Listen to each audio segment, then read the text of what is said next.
আজ প্রকাশিত হচ্ছে বিহারের চূড়ান্ত ভোটার তালিকা। এই ভোটার তালিকা প্রকাশের পর নির্বাচন কমিশন কি ভোট ঘোষণা করতে পারবে, এই নিয়ে আমরা কথা বলবো। আমাদের সঙ্গে সরাসরি রয়েছেন আমাদের প্রতিনিধি পীযূষ কান্তি নাগ। পীযূষ, যে বিষয়টা জানা যাচ্ছে, আজ প্রকাশিত হচ্ছে বিহারের চূড়ান্ত ভোটার তালিকা।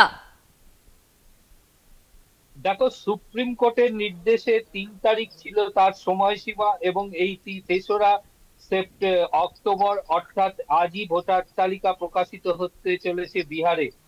এই এসআইআর কে সম্বলিত করে বিহারে যে ভোটার তালিকা খসড়া তৈরি হয়েছিল তা নিয়ে কিন্তু প্রশ্ন ওঠে, সুপ্রিম কোর্টে মামলা হয়।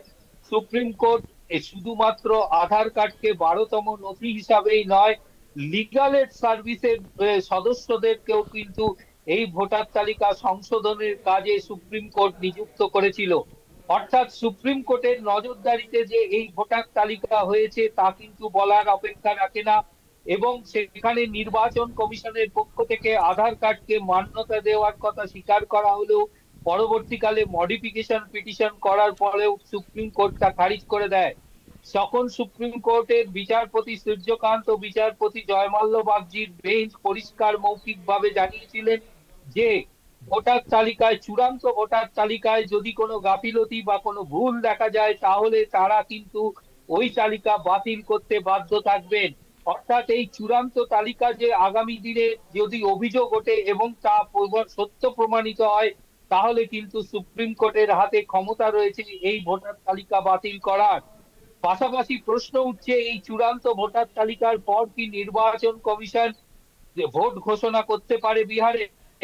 এখানেই আইনজীবী মহলের মতে, যেহেতু এসআইআর সম্পূর্ণ বিষয়টি সুপ্রিম কোর্টে বিচারাধীন অবস্থায় রয়েছে, সুতরাং এমত অবস্থায় ভোট ঘোষণা করলে নির্বাচন কমিশন আদালত অবমাননার সম্মুখীন হবে।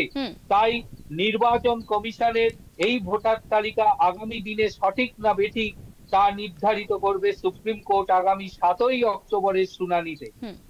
ধন্যবাদ তোমায় পীযূষ। আমাদের সঙ্গে সরাসরি ছিলেন আমাদের প্রতিনিধি পীযূষ কান্তি নাগ। আজ প্রকাশিত হচ্ছে বিহারের চূড়ান্ত ভোটার তালিকা। এরপর নির্বাচন কমিশন কি ভোট ঘোষণা করতে পারে? এই ভোটার তালিকা প্রকাশের পর নির্বাচন কমিশন কি ভোট ঘোষণা করতে পারেন? বিশেষজ্ঞ মহলের মতে কমিশন ভোট ঘোষণা করলে তা আদালত অবমাননার শামিল।